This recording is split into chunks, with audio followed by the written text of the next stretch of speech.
Yes, what's going on, everybody? Joe here. It is growth group video time once again. Man, just got to give you some major props for getting out to growth group tonight. You guys are getting it done. You're in community. You're talking about things. We are into week 5 of Change Your World in 52 days. And man, I can't be more excited about your group meeting tonight. I want to bless you guys with a really cool thing. So we don't really put up Christmas lights at where we're at, and there's a reason why. It's because of our neighbor across the street. So I want you guys to see what we get to look at every night during December. So check this out. Hey, I hope that you guys can see what we are looking at every night in December. But as you can see, it's a little bit pointless for us to put any Christmas lights up because like this guy wins awards and things, and it's pretty amazing. So yeah, I think we get a better view than they do. So yeah, there you go. Be blessed by that. All right. We'll keep going. Yeah, so this is week 5, and week 5, if you missed it, you can always jump on iTunes or Google Play and download and stream our latest message. But we talked about Nehemiah and the opposition that he faced. He faced it from the outside and from the inside as well. And we were kind of in chapter 4, different passages from chapter 4, really kind of looking at what that opposition felt like, looked like. There was ridiculing, there was plotting, there was like all kinds of stirring up of trouble, there was fatigue on the inside, there was fear, and there was just an overwhelming feeling of not being able to complete the work. So all these insults coming from the outside and all these fears and this fatigue on the inside was opposition that Nehemiah felt. And we know that he prayed and he kept the work going and the team kept working and all of that. But we really focused on core values because I believe what we see in this is we see Nehemiah's core values come out. Number 1, prayer. Number 2, work ethic. Number 3, don't mess with my people. And so these core values really, I think, were uniquely wired into Nehemiah for that moment. I mean, he was the only one that really had it all together and was able to hold it all together when there were all these people that were working on the walls. If you read chapter 3, there's people everywhere working on the wall, here, there, everywhere, and yet he is able to be the one guy who has the ability to hold strong. And it's because I believe that there were core values that we see in Nehemiah uniquely wired into him.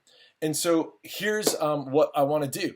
The first question that I want you to wrestle with is one where you can maybe tell a story or just share a moment when you faced opposition in your life. Now, you may have faced it when you felt like you were doing something that was something that God wanted you to do, something was part of you pursuing God in your life. Or it just may have been a time when you just experienced opposition and you faced it. And I wanted to know, like, what was that like? What did you feel? How did you navigate that? So take some time to think about that a little bit. We're diving in right away and just start to maybe jog your memory about a time in your life when you experienced opposition and share that with your group. All right, go ahead and pause the video. Otherwise, I'm just going to have to pause it for you. So here you go. Okay, so I want you to grab your Bibles and look up a couple of passages to discuss. I want you we're going to move and bounce to the New Testament and look up a couple passages about Jesus and one that Jesus says, but it's really more about the Father. And so I want you to look these up and I want you to discuss these. Number 1, the first one is Luke chapter 5, verse 16. Luke chapter 5, verse 16. And then the second one is John 3:16. Everybody knows that one, or you probably have heard it if you don't know it by heart. John 3:16. And then the last one is a little bit longer passage. It's only 9 verses, but it's a little bit of a story. And so it's Luke chapter 19, verses 1 through 9. It's a story of Zacchaeus and what happens when Jesus kind of like runs into him.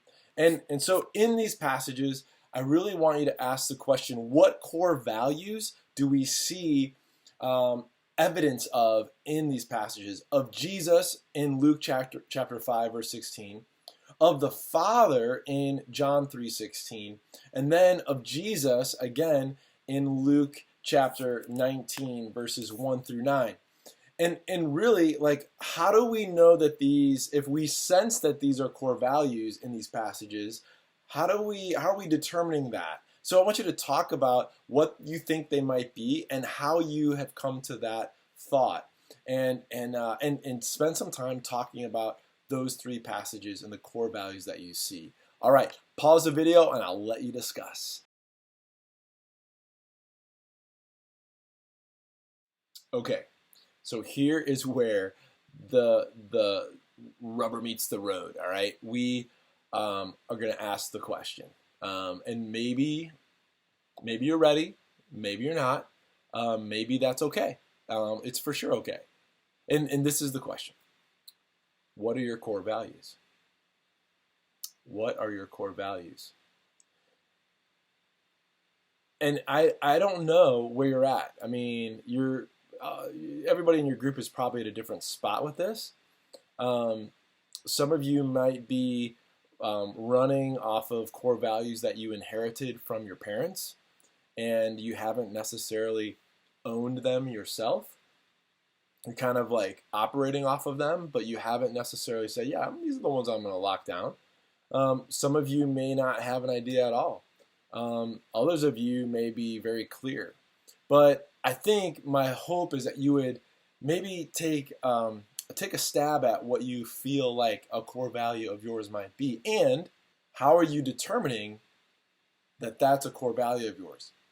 Is it something that you have seen in your life pretty consistently?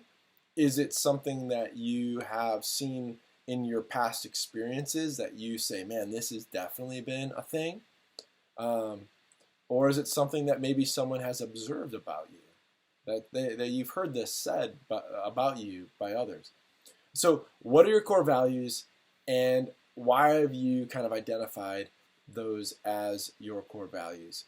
Take some time, discuss those in your group. All right, pause the video. Awesome, great job. Now that you've talked about your core values, here's where I want you to head next. And this is really the last question for you guys for the night. I'd love for you to just ask the question, how do you see God using those core values to build his kingdom through you? When you think about this core value being a core value that God has planted in your heart and hardwired in you, where do you see and how do you see God might be able to use that in your life and in the world around you to begin to build his kingdom? So I really believe that when our core values are at their best, it's when they're outward focused. It's really what God is all about. Is always about reaching out, always about redemption and restoration and grace and love. And so I want you to think about that and discuss that. And I believe that if you may need to like brainstorm as a team, because each one of you may not even see the connection or see a way for God to use it. But I think that as you allow some others to speak into that, that you might be able to be awakened to some things that God might do in your life to use you in a unique way, the same way that he used Nehemiah to rebuild the walls. So before I sign off, I just wanted to leave you with that question. And then also I wanted to invite you. We are going to be having Historia, a working together day all day on Friday, December 6th, and a movie at that evening at 7, but more specifically at 8:30 after the movie is over. We're going to gather together, those of us that are wanting to, and just talk about kind of where we're at in the process of defining our mission, of what we're feeling God calling us to, and even of our core values. And so I would love it for you to come out to the movie, The Secret Life of Walter Mitty. It's a great film that really ties in with this series well. And then to stick around for just maybe 30 or 45 minutes as we kind of just talk a little bit about what God's doing with each other, and kind of connect in with that. And so that's your invitation. I hope to see you guys very soon. Again, great job getting the workout, the soul workouts going, and great job getting to growth group this week. You guys are awesome. Love ya. We will see you very, very soon.